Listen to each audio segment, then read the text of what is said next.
So yun, at dito ngay nagbabalik muli ako at dito nga ay makikita ninyo na ikinakarga ko na ang makina ng aking motorsiklo na nabili galing pa ng probinsya. Okay. At para sa hindi po nakakaalam, ito po yung motorsiklo na nabili ko sa aking pinsan sa halagang 20,000. Nang tanging ibinayad ko ay ang mga barya na inipon ng anak ko sa kanyang alkansya. At ito pala ay inutang ko pa sa kanya. At dahil dyan, marami sigurong nagtataka kung bakit ang motor na ito ay napakamura. Mura lang po ang pagkabili ko dito dahil hindi po ito umaandar at sabog po ang kanyang makina. Ito yung cylinder head. Yan. Ito yung pyesa niya. Hindi na rin to. Durog na. Ano lang, cover lang magagamit. Wasak no? Pag-abot. Durog na durog. Wasak na rin ulit. Bali, dalawa pa lang bali eh. Oh, exhaust nga, dadali na. Wala na yun. Yung makina. Head na lang kulang nito eh. Kablock. Hindi ano.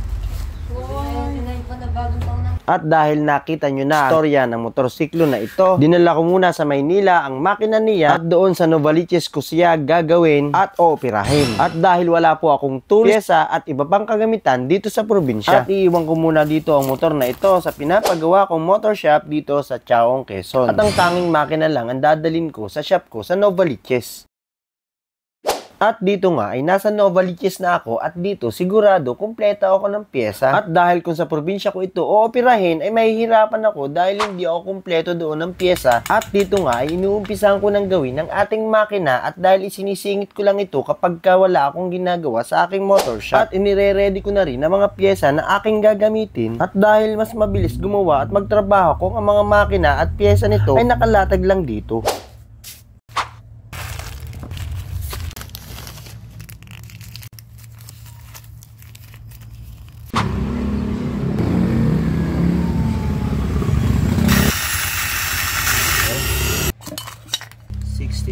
mm.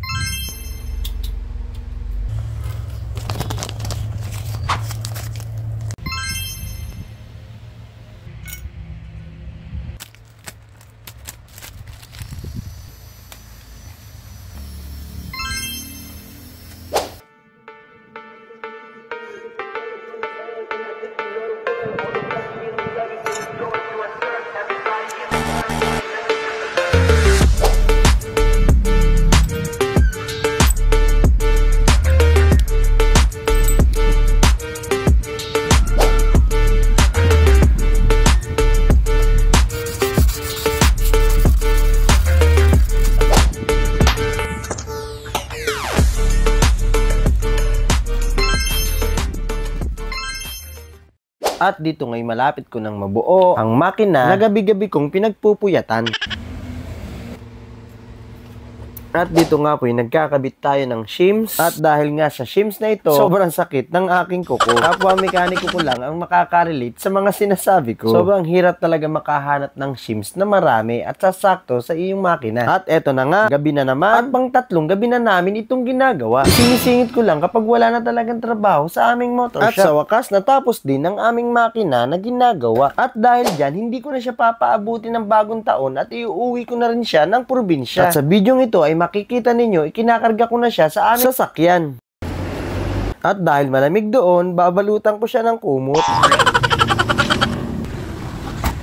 At sa biyahe pauwi ng probinsya ay magbibigay ako ng ilang bagay na pwedeng ikasaya ng ating mga kapwa motorista. Para naman sa maswerteng madadaanan ko at mabibigyan ko ng t-shirts ko. Shout out sa inyo mga idol. So yun mga idol, magbibigay tayo ng t-shirt. Wow! Yung gawang tolits. Yan. Lagay mo na dyan, tiglupin. Mamimigay natin yan. Wala, hand grip lang kayong ibigay na pyesa mga idol. Bibigay din tayo ng mga hand grip. Marami tayong hand grip dyan sa likod. Seat cover, magbibigay din tayo. Tsaka kalendaryo.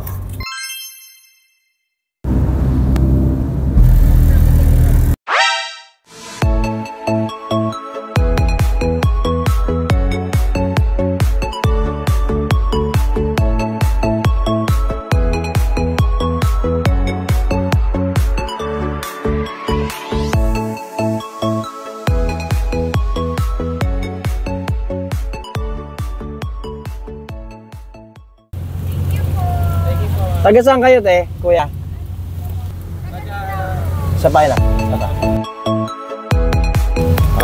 Okay. Hand grip. Gusto mo hand grip?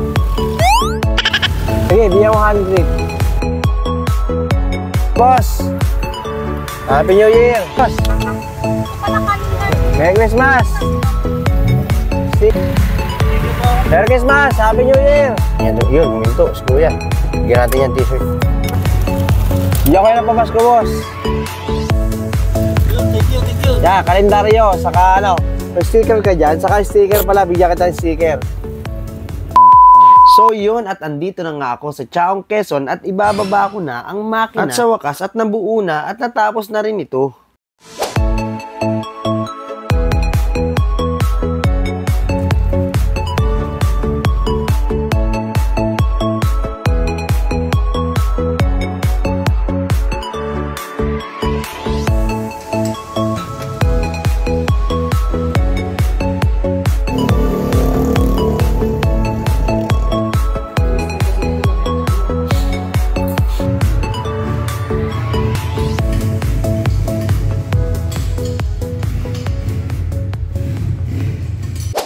So yun mga idol, ito pala yung Suzuki Rider na nabili natin ng galing sabog at buo na po siya.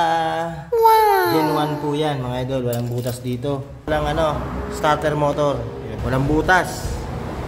Kickstart lang yan mga idol. Testing! Cold start. Testing.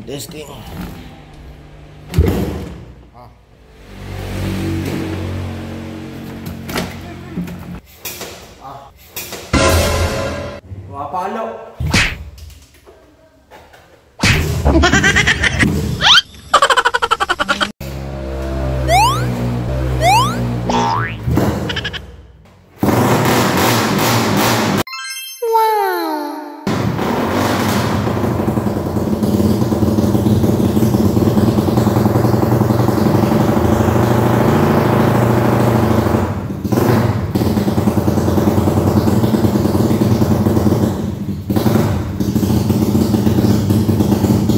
At sa wakas, natapos din ang ating proyekto at ang pinakaasam-asam ko. At kung umabot ka sa punto ng bidyong ito at kung natuwa ka, paki-like and share naman at paki-follow na rin para masaya. Big shout out nga pala sa mga idol ko na palaging nanonood.